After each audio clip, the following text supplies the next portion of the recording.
moment of silence.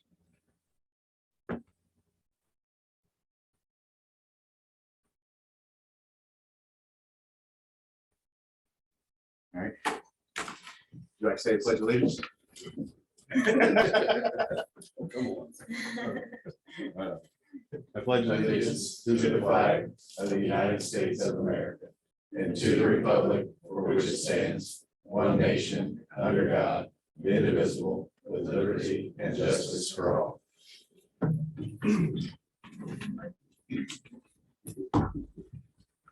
All right. Have a roll call. Bob Jones, I'm here. Marissa Skaggs, Here. Shane Davis, Here. Steve Denny, Here. Chet Bab, is not here. All right, we have a quorum. Approval of minutes from the last meeting.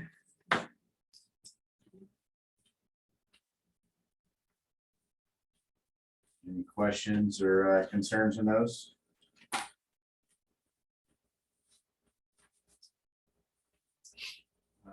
Make a motion to approve the meetings, November meetings, minutes. I'll second that. Have a motion and a second. All those in favor say aye. Aye.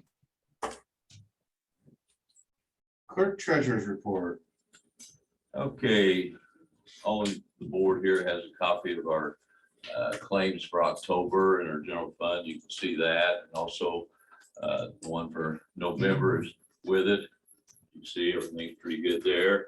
Accounts vouchers, saw that. One thing I did want to mention, the utility office and I have started our Christmas Santa Claus program to help people with their heat bills.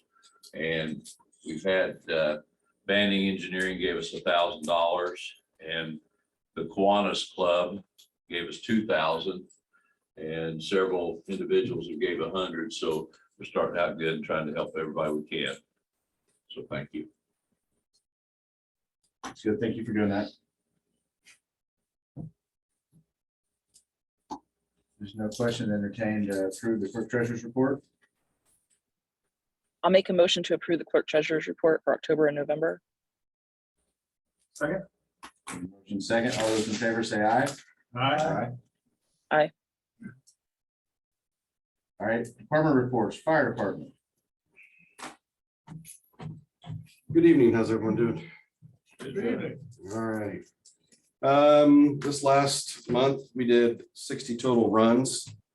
As you can see on the breakdown here, we actually ended up assisting the police department with their drone. It was actually kind of neat. I sent the video to the police department chief Farr to have him look at it and review it, just because of the technology that's in the drone to be able to see such a long distance. We were at Gardner's wrecking yard and we could actually see the heat signatures from the high school practice football field where they actual apprehended the suspect and stuff. So it's such a valuable tool around to be able to use to assist police department and any other agencies that are out there and stuff. So it's a nice tool to have. So with that being said, as you can see, we're right on pace with the other months that we've had. We've had breakdown 18 runs with Pendleton Fall Creek Township, and then of course the interstate is always still a big issue for us as well. A couple other exciting things going on here. Today we took delivery of the baby box. Joe Kelsey, the co-owner, him and his wife Monica Kelsey, who founded the Safe Haven Baby Box. Joe delivered the baby box to the fire station today. So I contacted Zach Berline Construction. He's going to be getting his schedule cleared up after the first of the year to get that installed. I've contacted the alarm company called Priority One out of Fort Wayne. They are doing the monitoring system for the baby box itself. They are the ones doing Edgewood's baby box, which is just recently put in service, as well as Elwood. So the continuity of any alarms that go off into the baby boxes at the 3 locations, the dispatch center, excuse me, all the same protocols and policies and procedures, and they're getting the information from the same alarm company. So I thought that was pretty important, just to go ahead and keep the continuity throughout the county. On the 20th, another big historical moment in the fire department's history. Since 1904, we've been a volunteer. On the 20th of December, we swear in 12 members of the new South Madison Fire Territory, swearing in the chief, the 2 assistant chiefs, and the 9 full-time firefighters that will be hired. So it's going to be a big moment in our department's history of moving forward as well. So the invitation was sent out to everyone in here. So you're more than welcome to come to see the swearing in ceremony. Couple grant items. Way back when, in probably April, May timeframe, myself, Assistant Chief Jake Gardner, and Tim Swartz from Hoosier Fire sat down and spec'd a new truck out because we had applied for a grant and we were receiving information that we may get the potential grant. So we wanted to get the specifications done prior to the award, if you will. So that way, once the award came, all the drawings were completed because of the length of time that everything was going to be as far as the drawings. During that time frame, the initial quote was $585,000-ish. We got the quote back last week and it was over $900,000 due to the increase of the manufacturers of the fire trucks. So very creative on ways to cut a fire truck down by $300,000 because our grant was awarded at $605,000. There's no way we can even get there. So we're trying to figure out some alternative funding, some loans and stuff to be able to do over a course of 3, 5, 10 years to be able to finance the $300,000 to go from there. I talked to Tim Swartz, the president of Hoosier Fire today, and he says it's going to go up again after the first of the year on some parts and pieces that these auto manufacturers are doing and stuff. And just to give you a hint, our extrication equipment is in service, which was the other part of the grant. Those batteries for those tools are $787 a piece.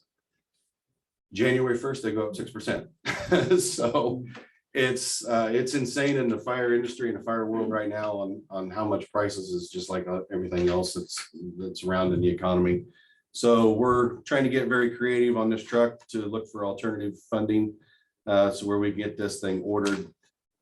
FEMA likes to have a contract signed within 120 days. So I know we had a fire territory board meeting last evening and we're trying to do some creative ideas to be able to get this signed, and the build date's on it's 280 days. So it's going to even be forever before it even gets here. So by the time it gets ordered, by the time it gets delivered, I'll forget what we ordered. So we did apply for a SAFER grant. A SAFER grant will allow us to hire 3 firefighters over a set amount of years funded by FEMA.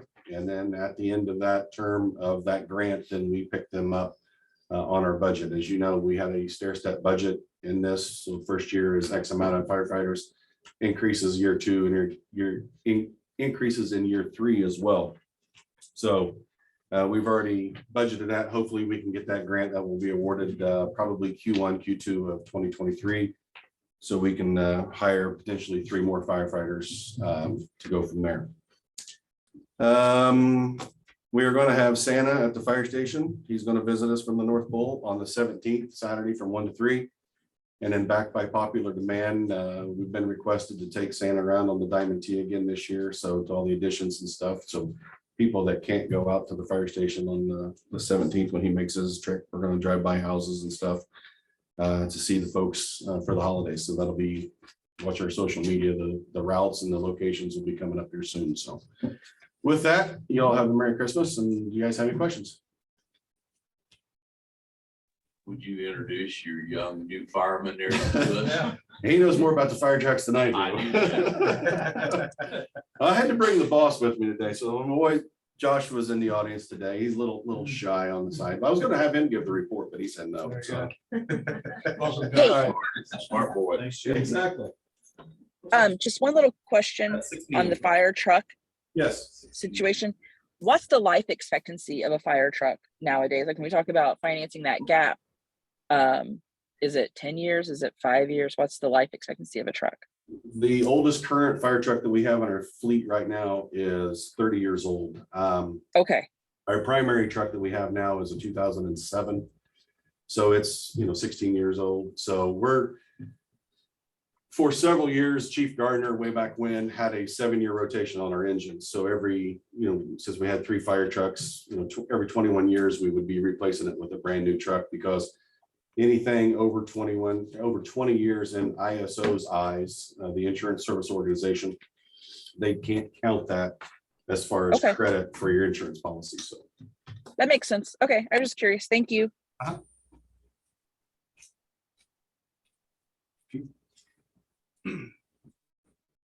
Did you turn report on? I think. We got going before I could ask. All right, good evening. We recertified on the taser this month, so don't run or resist. Sergeant Brown and I assisted with the Best Buddies Run and Walk in the park. Special needs Best Buddies from the school had an event, and I spoke with them the day of the event. We decided their location was kind of rough for the visibility they were wanting. So maybe this next year they'll move further into the park and it'll become a bigger deal. But it was a good time. Everybody, they had a slight parade walk run from the sports complex into the park and then back. So we assisted with that. Christmas in Pendleton went smooth. I love the snowballs this year. Compared to years past, those hard styrofoam this year were perfect. Plus we had real snow, so that was nice. We were visited by a Girl Scout troop, local troop 2544. Lucas and I took him for a tabletop exercise. He'd never done one of those before. Simply what a tabletop is just a fake disaster, and you deal with it while sitting at the table, and you come up with the ideas of how you'll battle it. And so that was always a good event to put on. We went up to the dispatch center for that.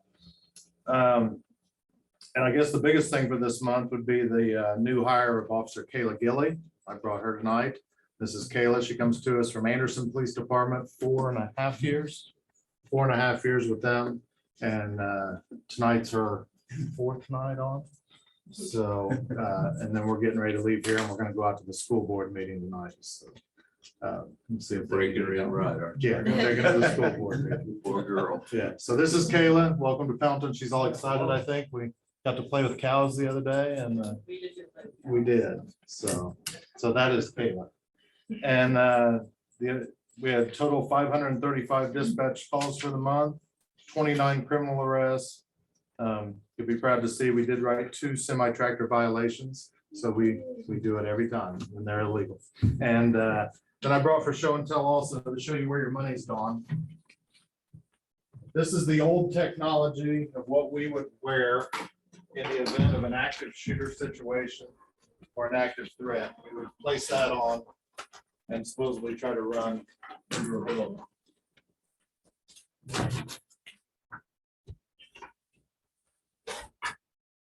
And at the time, that was the cat's meow and equipment. Feel free to hand that around.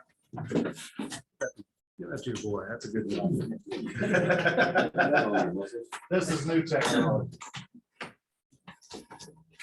And with this is called an in conjunction with vest. You place that on top of your current vest, and it'll stop every round that does plus more.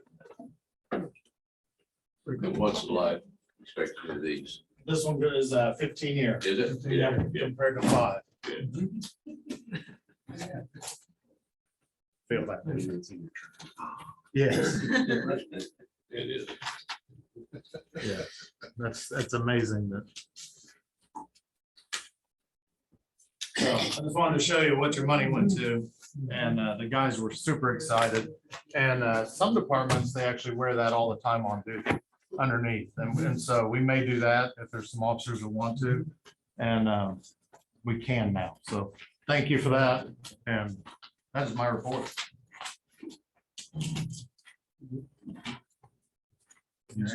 Thanks, Chief. The court. Judge on? No, I don't think he's gonna be here tonight.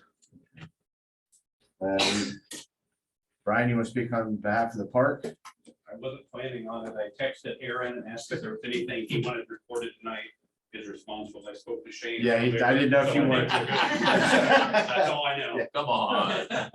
Just speaking with Aaron earlier today, he said that the park is on track. They're on the same time frame that the weather's been good, so nothing major happens. They should be on the same timeline. Other than that, I think everything was good.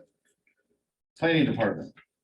All right, you've got our building report in front of you, not too much this month. I don't really have anything to report. We have a couple rezones on the agenda for January.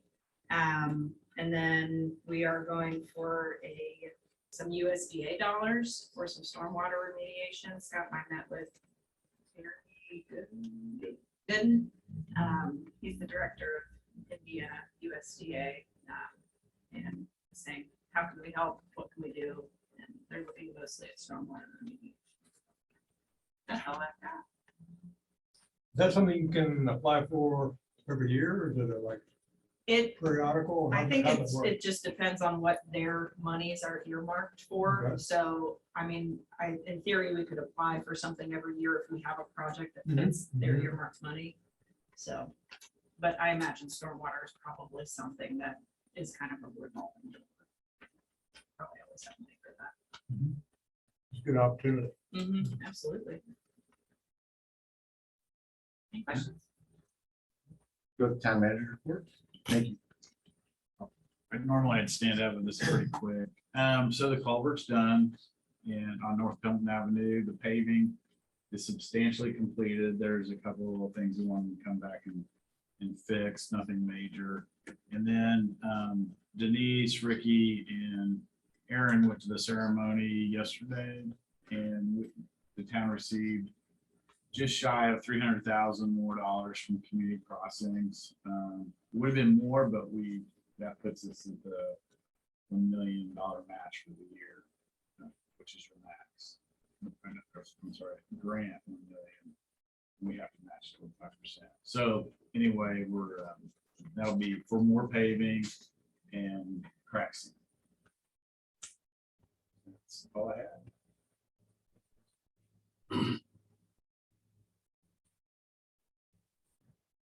That thing's a fortress. I mean, tanks could drive over it. It's great.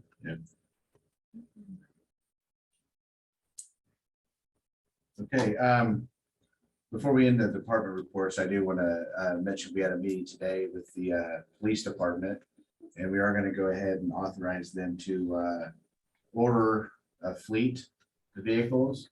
Now, we're not paying for them yet. We're going to see what they are we want to pay. So if we get one or two in, that's good.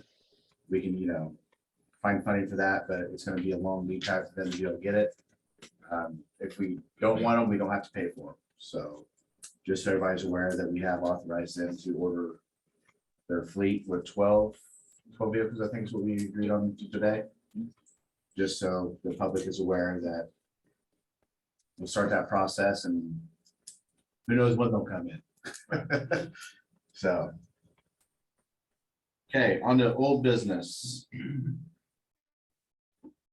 Shane, Ordinance 2239. Shane, Yeah. one thing before you do that. Okay. We appealed to the Department of Local Government Finance to up our levy because of our extreme growth. And we filed an appeal with them and they approved it. And I think our attorney took care of all this. And it amounted to another $37,000 that we're going to get. So that was good. We won one. Good. Thank you. Thank you, guys. All right, moving on to old business, ordinance 22-39 fire fees. What I would request to do is to continue that for another month, just for the simple fact that we're still trying to get the language between the town of Pendleton folks and the town of Ingles folks together. So that way, once the new fire territory rolls into play, both towns are covered under the same ordinance as well. So once it gets passed here, they'll turn around and take it down to the town of Ingles for their town council meeting and approve it to allow me to do inspections for the town of Pendleton and the town of Ingles as well. So I request to continue that for another month. Keith, do you want this to be just a joint resolution between the two towns? That would be great. And I think the attorney now is actually working on that to try to figure out, he's been in contact with the town of Ingles' attorney. So that would be the way that I would want to go. So. We'll just table that till we get Yeah. the new resolution. What about the unincorporated areas? You cannot, you can invest here, you can inspect the township folks, but you can't fine because they are in an incorporated area. But I can enforce life safety hazards or anything to that effect, but I can't issue any fines.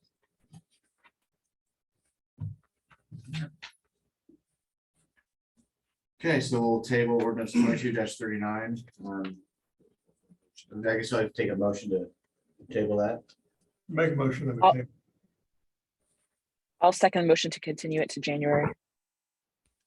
Okay, I have a motion and a second. All those in favor say aye. Aye. All right, we'll table that.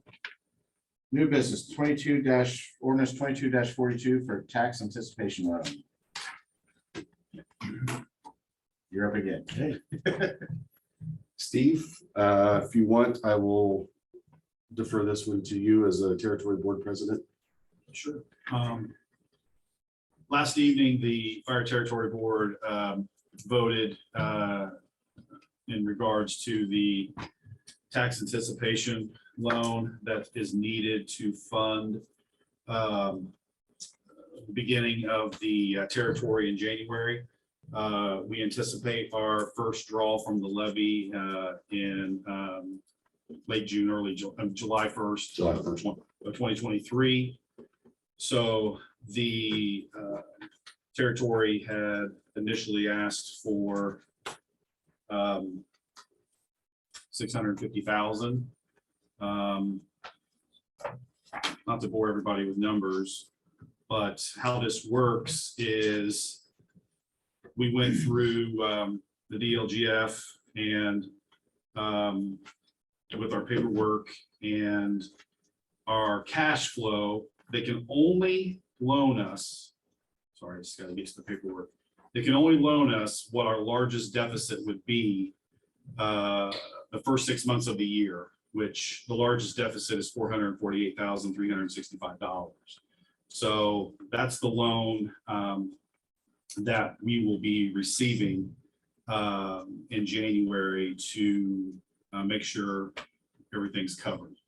Now, we will have to reapply for the remainder of what we feel is needed to cover 2023 in late February, early March. And we'll know those figures once the new year comes into effect. But our biggest deficit in the second half of 2023 is in November, which is $619,972. So that would be the largest amount they would be able to loan us. We're not going to need that kind of money, but that's just the figures that we have. So in the ordinance, is the ordinance the same as the resolution that we've had? It's slightly different, but the numbers are the same. Yeah. So when you look at the ordinance and the resolution, our levy is going to be 1.5 million and some change for 2023. In the language, it says not to exceed 1.5 million and some change. Obviously, we're not asking for that much. The interest rate will not exceed 8%. We're not even going to get close to 8%.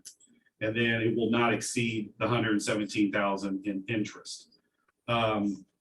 This interest rate is all inclusive. So closing costs, origination fees, everything will go into our interest rate.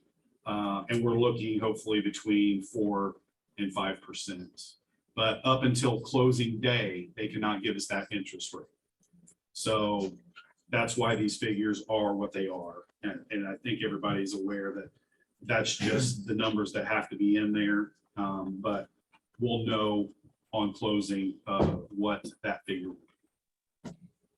And just a question, what is the anticipated closing date on that? The anticipated, as soon as we have voted the resolution, the territory, we vote on the ordinance tonight, and then that all will be sent to the bond bank, and then they'll give us that information. Okay. Steve, how to work on paying back the loan? Get this set up, and we need this to get in operation, but the pay back of that.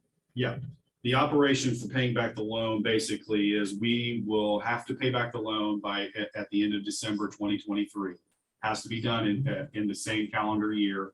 And with our one point, we're looking at getting just from the levy, $855,000 and some change. We're also looking at getting lit money of around, I'm sorry, we're looking at vehicle excise at around 78,000. We're also looking at lit shares. Some of this is a lump sum, some of this is monthly. We're also looking at monies from Fall Creek Township, Green Township, the PEA, because they'll be closing their doors when the fire territory opens. So we're looking at quite a bit of money coming in to fund the territory. But the loan has to be paid off in 2023, and we have that all budgeted to where whatever we feel, which we felt 650,000 was going to cover everything, that'll all be paid off within the money that we receive, including the property tax money. So we'll have all that paid off in 2023. We anticipate a smaller loan in 2024, but our levy increases to $4.2 million in 2024, and in 2025, our levy increases to 6.3. That's the reason why we did the phase in, so it didn't hurt the schools and other areas in one big lump sum. So. Okay. With that being said, will you, come 24, my math is roughly right here, will you delay hiring additional personnel in 24 until you have your spring tax draw in 24? More than likely, the anticipation of hiring anybody else would be July. Okay. In, So you get away from borrowing money. yeah, so we're Yes. completely get away from borrowing money. It's just, Okay. we know that July is the next draw for us, so Right. that'll be our third draw, and it's gonna be a substantial amount. So then at that Right. point, we know where we're at, and how many we can hire. And just so everybody's aware, because this was all new to me until I started learning and talking to people that know what they're doing. Most fire territories that start always usually have to get some type of loan just to get things operating until they start getting their tax levy. So this is not unheard of what we're doing. This is pretty much standard when you start a territory like we are. It's just too bad we can't get our money in January, but we have to wait till July to get our first draws. How does that come into play on you got the shortfall for the truck on the grants on that? So we do have a capital equipment replacement fund that is in there. So that money will also be dropped in, July and December, and then again, July and December.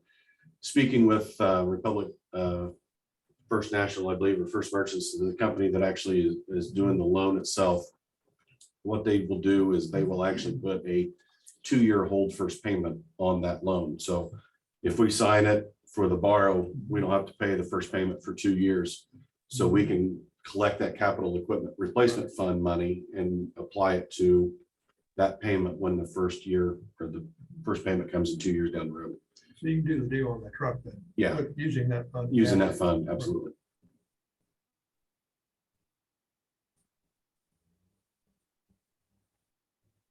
To me, I think the important thing is I think this is, I'm going to get this all figured out and you're doing a great job putting it together, is to get away from borrowing money. Oh, absolutely. Living within our means, Yeah. for lack of better words. It sounds like by 24, it'll be. 24, we should be, July 24, we should be self-sufficient on anything.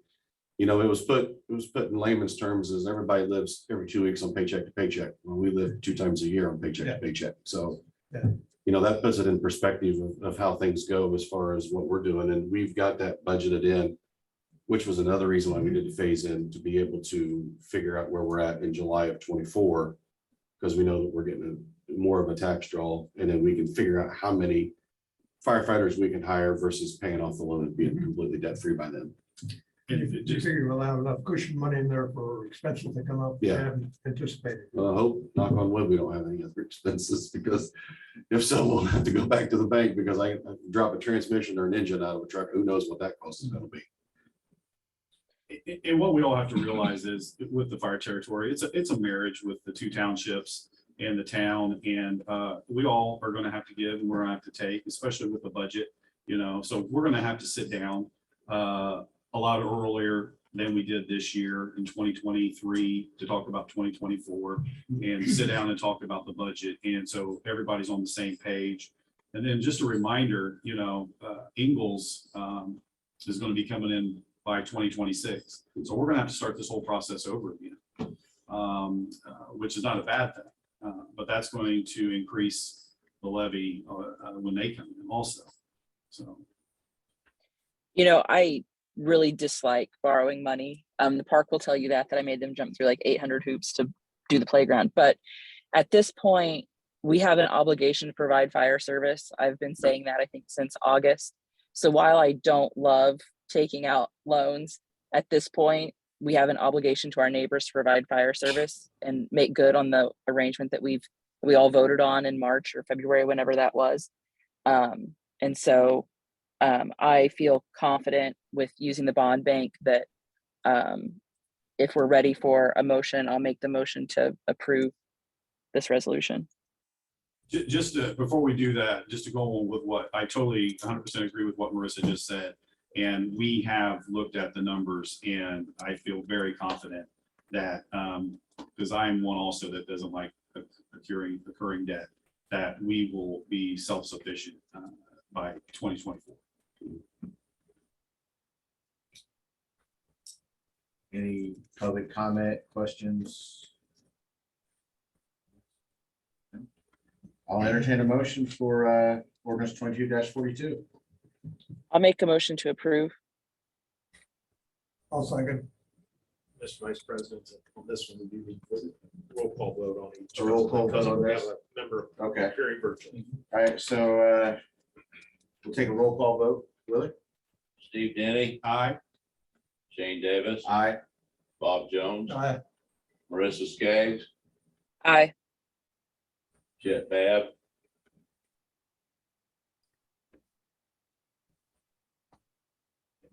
Need to suspend the rules. That's the first night's been there. Yes. At this time, I'd like to make a motion to suspend the rules and for the second reading for ordinance 2242. I'll second that. I have a motion and a second to suspend the rules. Roll call. Steve Denny, Aye. Shane Davis, Aye. Bob Jones, Aye. Marissa Skaggs, Aye. Chet Bab, All right. legal. Yeah, we're leaving. He's since he's not here, it's unanimous consent of the members. Okay. I'll entertain a motion for the second reading. So move for the second reading. All I'll right, I have a second. motion. We have a motion and a second. Roll call. Marissa Skaggs, Aye. Bob Jones, Aye. Shane Davis, Aye. Steve Denny, Aye. Chet Bab. All right, ordinance 22-42 passes. Thank you guys very much for this. It's been a long time coming. A lot of meetings, a lot of planning, a lot of preparation, a lot of going back and forth to figure this all out. So hopefully this will be the last headache and hurdle that we have for a while. Let's put it that way. So appreciate all your support. Thank you. Ordinance 22-43 surplus utility funds. So It was your idea. So state law allows if you own utilities to set up surplus funds and send it over to a utility fund. Is that the correct name? And then from that, you can use it for general fund items. I don't think that's, the law is clear on what is the definition of excess funds. Mostly what that will mean for us is capital improvement funds or depreciation funds. When do we think they're adequate that we can move funds beyond that, extra money beyond that to use it for general fund issues.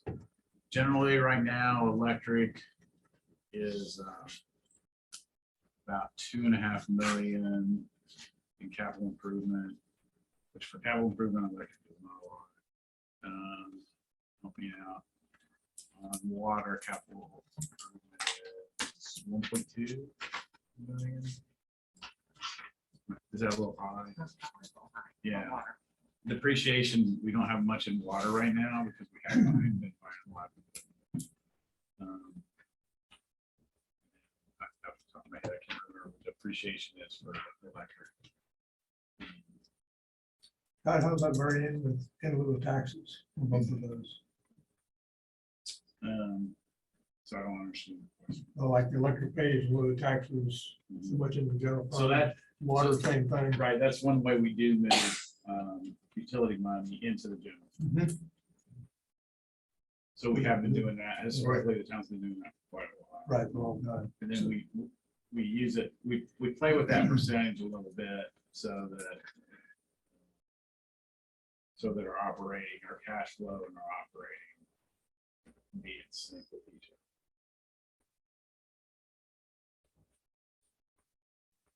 so we can do that by, within statute. With the benefits. We do share, one of the advantages of having the two utilities is it's because the state allows you to do it based on the revenue. Utility, electric is almost 7 or 8 million. Water's about 1 million. And they use that plus their general fund revenue, and then you can chop up your expenses. So the town hall, for example, predominantly a lot of those expenses are mostly paid for by the utilities because those two together are substantially higher than the general fund. If we were a town that didn't have those utilities, it would 100% be coming out of the general fund. So the utilities are very valuable in very significant ways, but they're not always so obvious. Does it work with same thought process that the utilities went into buying the general fund to help out the utilities? We work in reverse? Probably not. We would probably get a loan. I would think so. The infrastructure bank would be a small amount.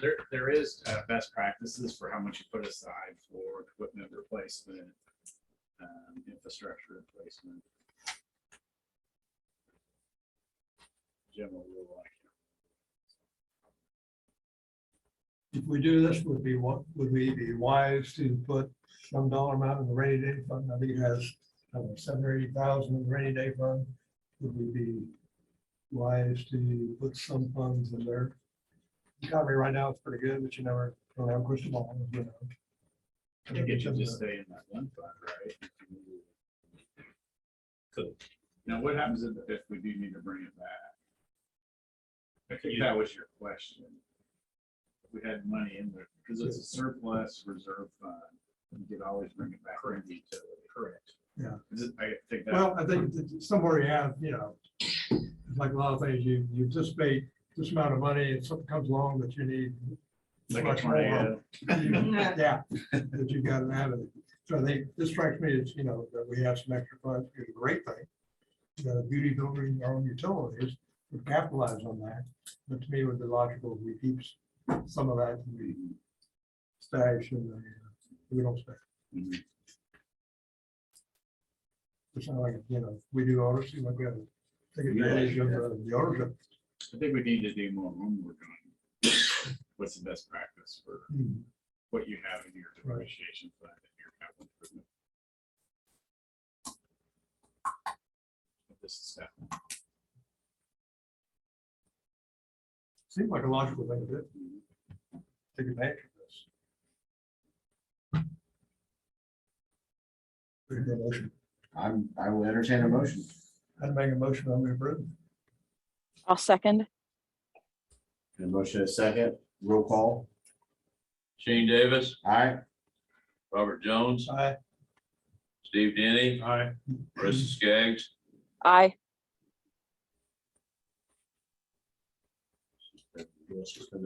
I would not agree to that because Jen Roberts, here first year, and she should have the opportunity to weigh in on this. I don't think there's anything urgent. No, that's There's just- not okay, pressing. let's just, we'll keep that and we'll Okay. have that. All right, let's move on to resolution R 22-15.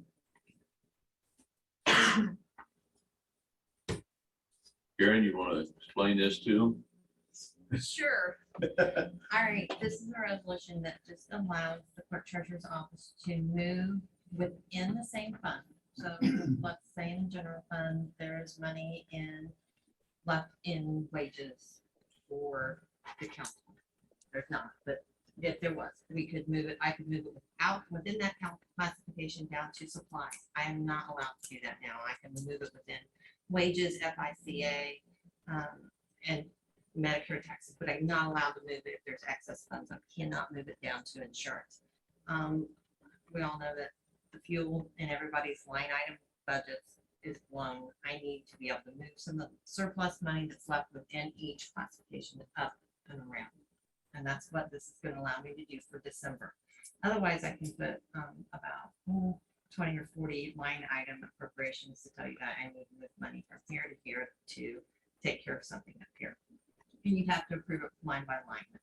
This is, like I said, it's not taking money out of the park fund to put in the general fund. It's just within each fund that I can move money if there's excess left.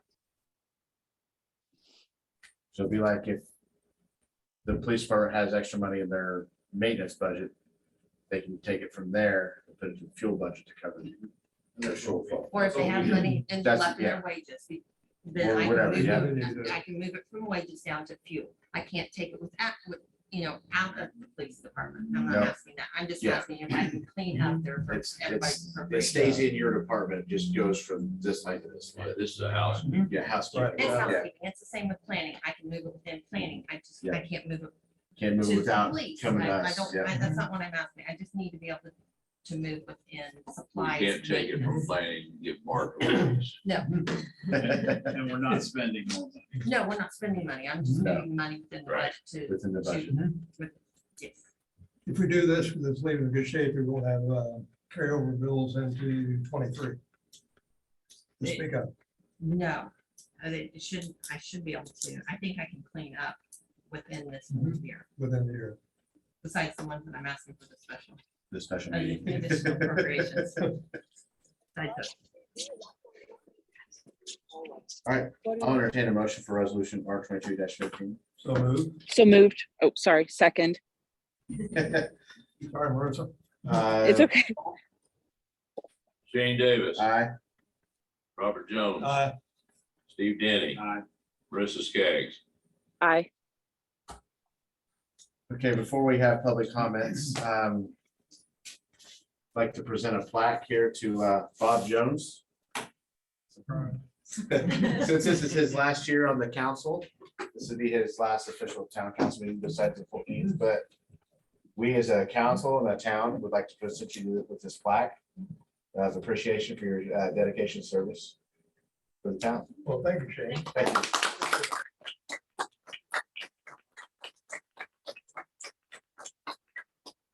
Hey, Thank you very much. Bob, Been an I honor, hate that. Oh, a go ahead. pleasure to have the opportunity to serve the town and been here 14 years in capacity, and it's been very, very enjoyable. Great bunch of folks to work with, and historically, it's been a great bunch of folks to work with. And, this is a great town, and has been for what, 200 years, and it will be a great town going in the future. So, thank you. Thank you. Thank you. Thank you for your service to the fire department also. Thank you. Marissa, were you want to say something? Well, of course I want to say something. Bob, you have just been a fabulous council member, but you've also been a great mentor to all of us as we've joined the council. And we just appreciate you so much. And I think we'll never find a council member who is as well liked universally around town as you have been. And that's a testament to your great leadership. So thank you so much for your 14 years. Thank you, Marissa. Okay, now I'll open up for any public comments. None? Move to adjourn. Oh. Oh. Talk about you.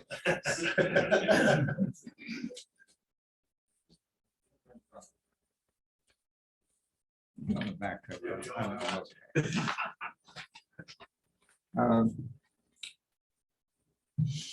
Mrs. Owens here, and her husband Doug have been great stewards for all the Owens properties that they have here in town. And they've constantly gone to great extremes on occasion to maintain those properties. At the last town council meeting, Mrs. Owens thanked the council for taking action to correct the many violations of the contract that Rencon had, and for the facade grant restorations, which includes Burmeister Antiques, the Owens Properties, and the Pendleton Artist Society. And so I think that something is going to start happening, and something needs to happen, because I'll get to that in a second, but the correction of Rencon's work will probably be approximately $300,000. And that's work that they did not do, that was part of the contract, and work that they did do that was not according to the contract. Mrs. Owens also stated that the facade grant agreement she and other property owners signed obligated the building owners at their expense to properly maintain the work that was not done, and not done as required by the contract. Attorney Graham, what is the status of the suit? The suit has not yet been filed. It will be filed. Of course, it's been authorized. It's not the easiest complaint to draft because of the timeline and the acts that were done, but it certainly will be done.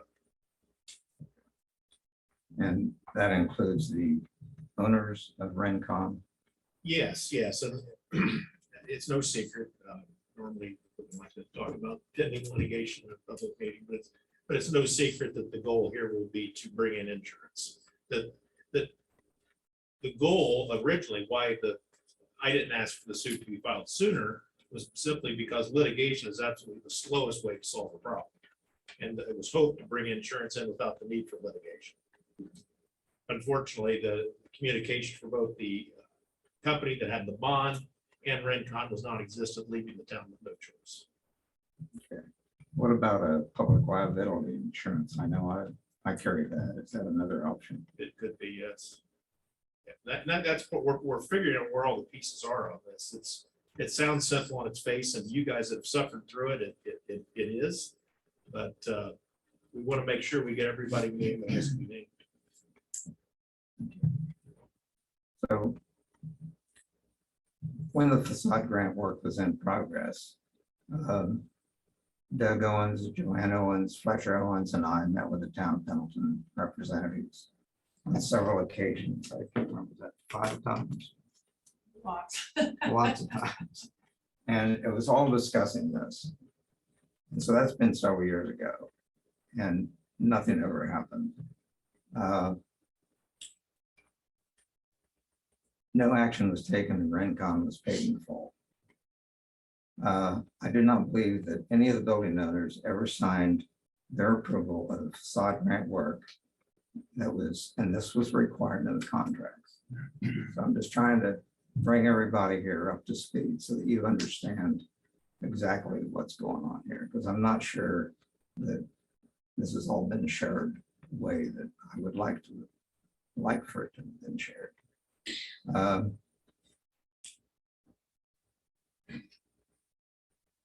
Almost 2 years ago, if my memory is correct, Mr. Rescue became town manager. Is that right? 2.5, okay. I called him and asked him if he could meet with Doug and Joanne Owens at their home. And he graciously obliged. And 5 minutes into the meeting, he called a town employee to take a photo of some of the work that the architect had specified and had not been done by Rencon. And immediately he had a good grasp of what's going on. He's got a little construction experience and quite a little. Rainwater was entering a 2nd floor apartment over here. Off and on during Rencon's work, it was entering Catello's. The last accident that happened, water came into Catello's again. I was called, I got there. The sun had come out by then. And people sitting in Catello's described it as Niagara Falls. And it was all because flashings were not installed properly on any of the window work that was done by Rincon. And so this will continue to be a problem until that is corrected. None of the window glass that was installed was what was required by the architect specifications. So this just gives you a small idea of the 30 some items that were presented to the town of Pendleton when we had a different administration here.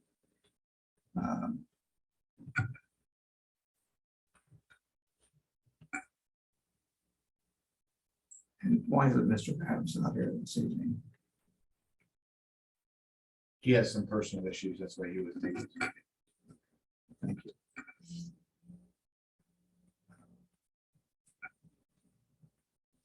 There was a special Historic Preservation Commission meeting on October 31st at 11 a.m. And Attorney Graham was there, and representing Acton Academy, Lindy Metz was there. And this was all in reference to the earlier decision that the HPC had made. And so approximately 2 weeks before this meeting, I gotta leave this out now.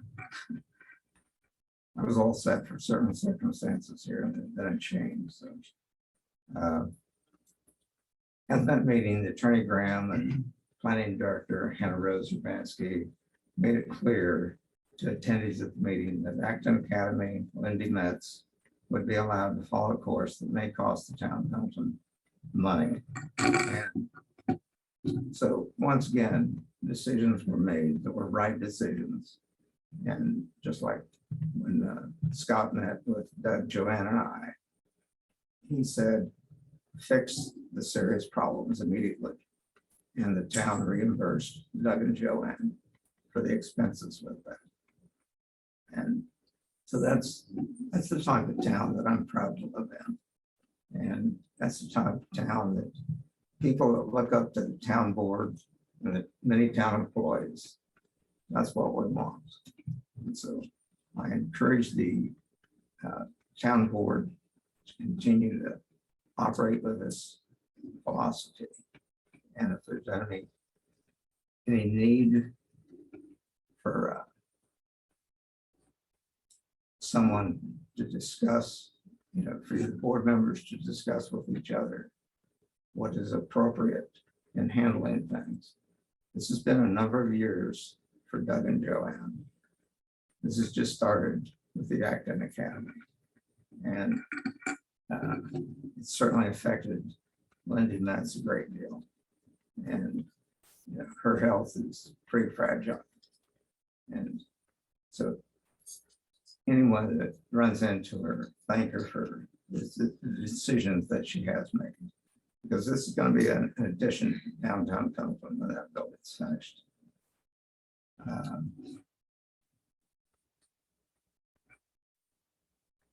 Okay. So this is greatly altered, but I appreciate you listening to me, and so does Joanne. I know that she had concerns about the building because one of the woods that was used was a clear white pine.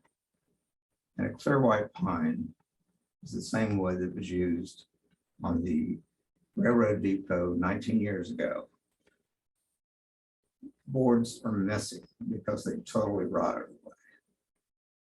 And so this helps put the lumber that was used on Catello's and the space behind Catello's into perspective.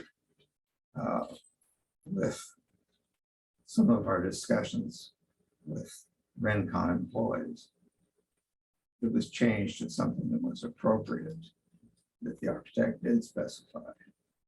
on the front of this building and some of the other buildings. But Burmeister's Antiques, if you look at the brick above that very closely, it was destroyed by Rincon when they took the stucco off.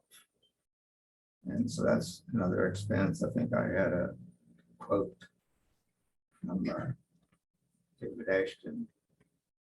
And I think his quote was around 40,000 to remove brick and put new brick on the face of that building. That building will continue to deteriorate. And it's a problem when brick are falling apart, it accelerates. It doesn't slow down. It doesn't stay the same, it just gets slowly worse. Okay. Thank you. Thank you. I would like to make one correction. Scott ordered me to do those repairs that time, and I did do those repairs. And my pride wouldn't allow me to submit a bill and get it. Well, shame on you. And so, you know, I covered that without. We didn't want further damage. But we appreciate The it. bad work is causing further Further damage, so to damage. stop it. That's why we, as soon as I realized that's why we. It took Scott maybe 5 minutes into that. Rascal was going on. He had no clue how the issue. Okay, if there's no other public comments, move to adjourn. You go. Thank you, guys. Welcome aboard, Kayla. Kayla? Hi, Kayla.